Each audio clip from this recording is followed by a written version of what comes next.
let's talk about primers. So priming is a process that is meant to either achieve one or more results. So there's certain reasons that you would want to prime a surface, which means that you're trying to basically provide some sort of layer before you apply the paint finish on top of that. Priming is meant to serve one of or all of these three things. Well, it's actually more than three. The first thing is to provide a adhesive layer so that it has some bite onto the surface, also known as a substrate. So it could be bare wood, right? With bare wood, a good primer would be, for example, an oil-based primer, because it seeps into the wood and bites down onto it. If you try to paint on top of bare wood, it's just going to flake right off. So aside from the adhesion factor, the other one is also for stain blocking, right? So if you have, let's say, for example, smoke damage, or maybe you have some Sharpie marks on the wall, you'll use some sort of primer to, maybe you'll do multiple coats to kind of bury that in, and then you can paint on top of that without worrying about that stuff bleeding through, because smoke damage can very well be the case. The other reason would be to seal the surface. So you're trying to provide a uniform surface, also known as substrate, to be able to apply the paint, and it's going to have a uniform finish. So for example, with new drywall, you have to seal the drywall, and you also have to provide a uniform kind of texture in just surface across it, because there's a big difference in texture between the mud that was used to finish and flatten and smooth the drywall out and the actual drywall itself. The entire thing needs to get sealed, so that it's also meant to provide some moisture resistance too. That is part of sealing a surface, so that like water vapor is not just going to disintegrate the substrate. So all new drywall we have to seal, right? And there's other surfaces that you will technically need to seal as well. And priming can also help with mold, mildew, and chemical resistance as well. It's basically also help sealing the surface and also protecting it from moisture, kind of activating mold and mildew, especially with like bathrooms, places where there's a lot of steam, vapor, sitting water. A primer can help with that. And it's essential for you to understand that there are products out there, paint products, labeled as paint and primer in one, and this is a complete BS term. The paints that say paint and primer one on the can, and it seems like almost all the paints these days have that label on them. They have none of the properties of a primer that were mentioned earlier in this video. It doesn't have any stain blocking necessarily, no adhesion for sure, and doesn't seal the surface. The companies that are putting this label on these cans are basically talking about the idea that it has really good coverage, meaning that you could potentially get away with one coat by painting on these walls. So this term is meant for the homeowner who was trying to DIY a project. This is not meant for the professional, because professionals basically would never do just one coat on a surface. Unless in very specific circumstances. Sometimes you can get away with one coat on the ceiling with a very porous high build paint, like with CHP, which is what I use, for example. I still do 2 coats on the ceiling, but you just need to have 2 coats, not only for the coverage, but for something called the enamel holdout, so that the paint itself, actually the sheen of it and the uniformity actually is proper. So you need 2 coats in order to do that. So anyway, if you were to try to do 1 coat, I mean, I know this is a video about primers, but while we're on the topic, if a client asks you to do 1 coat on a wall just to kind of freshen it up, right? I would recommend that it has to be the exact same kind of paint, the same product, ideally from the same batch number, as well as obviously the same color. And I would put it in my contract that I'm not liable if it doesn't turn out well, right? Because there's no guarantees. You would ideally would have the exact same paint from the same can, right? Which is rarely the case, because usually people have not enough paint to paint in a wall or a room or something like that, in the same color. So that would be just a practice that I would avoid. right? And I would just warn them by saying, you know, this is not something that you should expect, or at least label it in your, or, you know, just write it out in your contract, like, you know, if you need a second coat, if it's not satisfactory, I'm not liable for it, and I am able to charge extra if you want me to do another coat, basically. All right, so there's different kinds of primers out there, and we're actually going to go into a Home Depot store and go over their shelf and, you know, basically kind of go over what kind of primer these are and what you would use them for. But the basic kinds of primers, the first is a bonding primer, right? The one for adhesion. There's a lot of different kinds of bonding primers. There's also all-purpose primers that kind of serve a bunch of different purposes. Maybe they're not the best at any one of these specific things, but, you know, for a general primer for adhesion and a little bit of stain blocking, sealing the surface, it could do all those things. There's also stain blocking primers, right? Of course. And there's also, some people call them isolators. Isolators is basically another term for like a stain blocking sealer, just to kind of isolate the surface so that, you know, it kind of stabilizes the surface for you to be able to put the paint on. And so there's also drywall primers. So the most well-known and most popular drywall primer is something called PVA, which stands for polyvinyl acetate. And it helps a little bit with the moisture and just kind of seal and stabilize drywall, and to kind of provide a barrier for a uniform paint finish on new drywall. All right, let's go over the different primers that they have at Home Depot. So the first section at Home Depot is really big. It's Kilz. There's actually several different kinds of Kilz products. The Kilz Original, I can't even see here because in Michigan they're trying to get rid of the oil-based in gallons. They're trying to make it so that you can only get oil-based in quarts, and that's actually, at least in Michigan, probably some other states. The reason for that is because they're trying to regulate something called VOCs, also known as volatile organic compounds. Basically smells, right? Something that smells kind of like funky, fumey. They're trying to get rid of stuff that has that effect. So they're trying to minimize people being able to use oil-based products. But Kilz, so Kilz Original, I don't see any here. It's in a red can. It may be different based on the state that you're in, but there's also Kilz 2. Kilz 2 is actually oil-based, and it's not going to have the same kind of penetrative quality as Kilz Original, where it kind of seeps into a surface because it's a water-based product. It just tends to provide like a film that will have some adhesion that will bite to it. But the thing is, I don't like Kilz. I think it's a lower quality product compared to the other primers that even I see here. But I will say though that between Kilz 2 and Kilz 3, this one's more expensive. It probably has better adhesion, better stain blocking properties, and I think it is 2 and 3 are both water-based. So I would go with 3 if you are in a pinch, but there are other alternatives even here that I would recommend over that. Looks like we have a mold and mildew Kilz. I'm not sure how much that is, 37 bucks. You know, maybe you want to consider using that. This is PVA right here. So this is very cheap, right? People go with PVA for a drywall primer because it's very cheap. It's 15 bucks a gallon. You know, if you're doing a bid, most bids, you know, the client doesn't really care how much of it's going to, you know, going versus one primer versus the other, right? You'll just put sometimes you'll put like a separate line item for an estimate on the material cost if you want. Otherwise, it may be just a flat price, and then you can determine what primer you use. You know, one may be $10 more a gallon, which can, you know, basically cut your margins by hundreds of dollars sometimes. Anyway, I don't like using PVA actually on new drywall. I think that this product over here actually, Bullseye 123. This is 30 bucks a gallon, but I think it's worth it. It's more workable.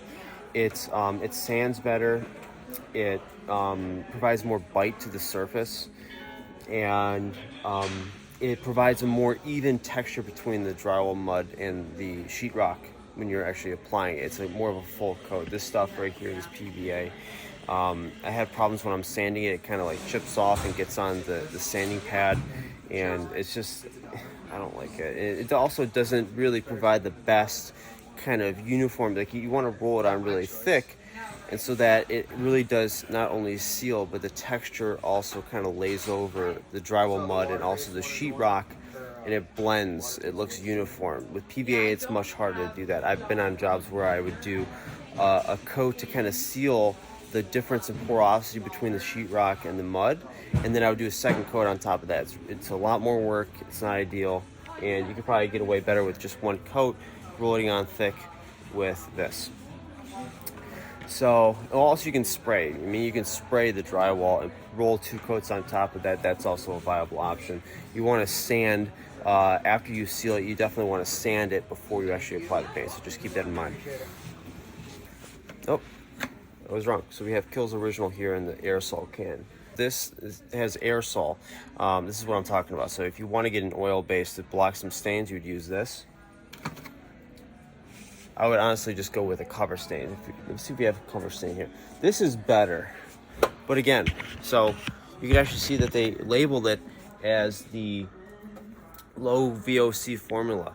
So it probably doesn't perform as well as it did before. It's not like a true classic oil base. But you may be able to get away with it. You know, we have to do what we have to do, you know. Let's see here.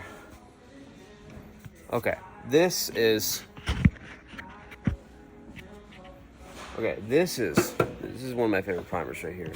Bin Shellac. It's an alcohol-based primer. Okay, very expensive, right? It's been expensive for a long time. I haven't seen it less than $75 a gallon anywhere.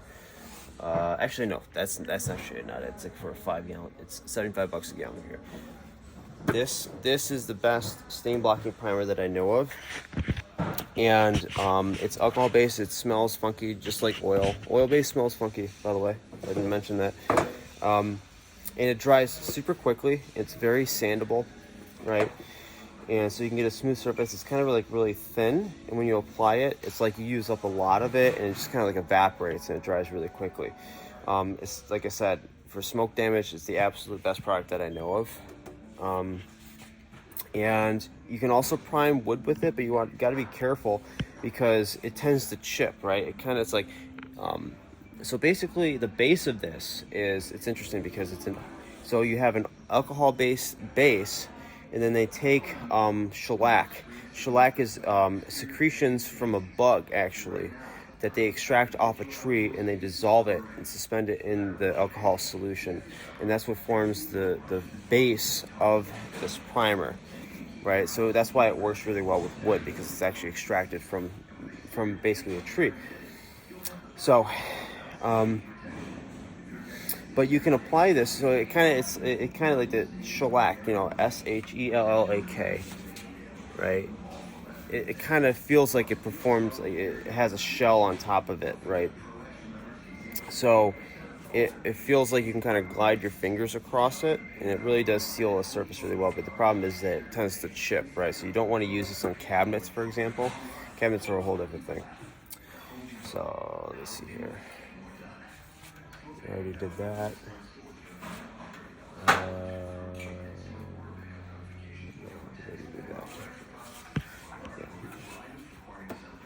Okay, the other one. So, all right, synthetic shellac right here. This is actually a water-based. It performs similarly to Bin. It's not going to smell as much. It's still going to be pretty expensive, but you could try that out if you have some, you know, fume sensitivities. Bullseye 123.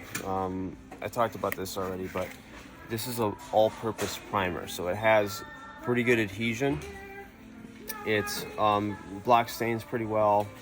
It has just a good hide to it, so if you're trying to like transition from one color to another, this could be a good product to use. You're not going to have trouble finding this in gallons, or even 5 gallons for that matter. So we got this. This is a primer when you're transitioning from after removing wallpaper. Even after you remove the paper and you go another round and get as much glue off as you can, there's still going to be some residual glue. And so before you apply the paint on it, you want to apply something like this. Another product would be Guards. I'm not sure if they have Guards here. Guards is also a Zinsser product, but it's very similar. It kind of feels gluey when you're applying it, but it kind of just like locks down that surface so you can put your 2 coats on top of that. Removing wallpaper, generally speaking, you know, you should expect to have to do some significant prep on the surface besides just priming it you probably have to spackle or you know, apply some mud, you know, and maybe even skim coat the wall, because it's going to come off. Sometimes if it's really old wallpaper, it just like tears up the drywall paper, and you have to seal that drywall paper or the drywall itself before you actually you know, provide a paint finish on it. But yeah, so this, you know, after you remove it, remove the glue, put this on, and then, you know, if the surface is really clean and smooth, you can put your paint finish on top of that. So you can use an oil-based primer like Cover Stain on to lock down masonry. Let's say if you're painting a basement, for example. But for an added waterproofing, you could use something like this, a Drylok, right? And that's just going to prevent moisture from outside going into the foundation and bubbling up the paint finish, right? So just keep that in mind. So we touched on Drylok at Home Depot, but the product that I like to use is a product called Loxon XP. You can get it at Sherwin-Williams only. It does really well. I had never had it fail. You can prime it, and you can also use it as a top coat. So you can apply 2 coats really thick, you know, really back roll it, get it into the porousness of the brick. And it has those waterproofing properties, and it's just a very durable product to use. Now, let's say, for example, we are working with a problem surface. Let's say we're in a basement and it's already been painted before and we're trying to repaint it. In this situation, you're probably going to have to scrape away some loose paint on there, and it's still not going to be enough, and it's, you know, it's not going to be a stable surface for you. When you apply, let's say, for example, a Loxon, which is really meant for unpainted surfaces, you also want to use some sort of bonding primer. So there's a product called the Peel Bond Primer, which you can also get at Sherwin-Williams. There's other stores that have something similar. They have, you know, there's Benjamin Moore. Peel Stop is a product, I think we talked about that at Home Depot. They'll have a Peel Stop primer, and that's meant for just locking down any areas that may have a little bit looseness or unstable that may flake off. That'll help kind of just lock everything down. You don't want to rely on that. Obviously, you want to scrape everything as much as you can before you apply that. But the idea is that if, let's say, you have brick that has been painted before, you lock it, you prime it with the Loxon, and then on top of that, you will use the Peel Bond Primer to ensure that the paint is not going to flake off. And then you can do your finish coat or top coat on top of that. So a little bit more on bonding primers. I want to give you a couple examples of bonding primers that I use. The two of the best in terms of adhesion are Stix by Instalex. It's spelled S-T-I-X. It's often available at Benjamin Moore stores, sometimes Sherwin-Williams locations. That stuff is very thin. You can just roll it on. It has almost no texture at all because it's so thin. It's kind of like a bin in that way, the shellac primer. And it just has a lot of bite to it. And so if you have a surface where a paint will just flake off of it, do the Stix bonding primer, even do 2 coats if that's necessary, and then you'll be able to do your paint top coat on top of that. Another product that's similar to that is UMA by XIM. UMA stands for urethane modified acrylic. It's very similar to Stix. It's not as available, but it's as strong, if not stronger, than Stix. Now, in terms of locking down, if you're trying to prevent more paint from flaking, let's say you have a surface that's just like incredibly flaky and you're just trying to lock it down, certain situations you can do that. So there's a few products. There's Peel Bond Primer, which is a Sherwin-Williams product. There's also Peel Stop, which you can find at Home Depot, and there's also even more highly specialized product that's has more flexibility than either of those, which is Mad Dog Primer. So Mad Dog Primer, you can often use it for exteriors because there's a lot of expansion and contraction, especially with like wood siding. But I'll give you a certain situation in which I use Mad Dog Primer. So this client had a wall which they had a cork board on the entire wall. And then they removed that after years and years, and the surface was just insane. It was like you can scrape your finger and all these little tiny crumbs of the wall would come off, right?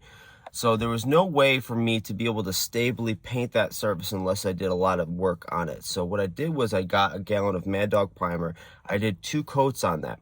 Now, just to give you an idea, sometimes some locations will have a sample of Mad Dog primer as like, it's like literally they pour it in like this little mold, and it's like a bar of soap. It's like, you know, like that. And you could take it and you could bend it all the way back and it just holds itself. And the idea is that it'll basically lock down a surface, and no matter how much expands and contracts, that it's gonna hold on to that. It's kind of like big stretch caulk. You can stretch it like 4 or 5, 6 times its width and it'll not crack. So I used that. I applied 2 coats on that to make sure that it was completely locked down. And then I skim coated it. So in this course, maybe you're already looking at the videos for the drywall mud instructionals, but you're going to learn how to skim coat. So I skim coated it to smooth out the surface. I skim coated it twice. I sanded it to smooth, and then I applied flat paint as a primer on top of that, because you don't want to paint on top of drywall mud because the texture is going to get messed up. So I did 2 coats on top of the primed mud, and then that was my finish. It turned out beautifully. And I also just want to iterate. Sometimes products change, or you may have a store that is maybe a Benjamin Moore store, and you may be used to Sherwin-Williams, so it's different. And so all you do is just find the best store in your area with the most knowledgeable people. Ideally, you want to find a long-standing, like, family-owned business. Sometimes they are Benjamin Moore stores, but they're actually like a family-owned business that just sells Benjamin Moore stuff along with a lot of other stuff. Or just find the best Sherwin-Williams location that's like the biggest, that does the most business with the most contractors. And just find the most knowledgeable people. Reach out to sales reps too, and they'll help guide you to help you find the resources you need to find the exact product for your situation, right? They're very helpful, but you just don't want to end up talking to somebody who's very new to the business and the industry. And you'll be good, right? You have resources at these brick and mortar locations. Utilize them. Pay attention to the end of this video. Use it as the cheat sheet for the different primers that you're supposed to use for the different situations. Just pause the video and just scan for the specific use case that you're looking for, and that should be useful to you. And maybe I'll provide a PDF so they'll have the list for you to download into your phone, for example.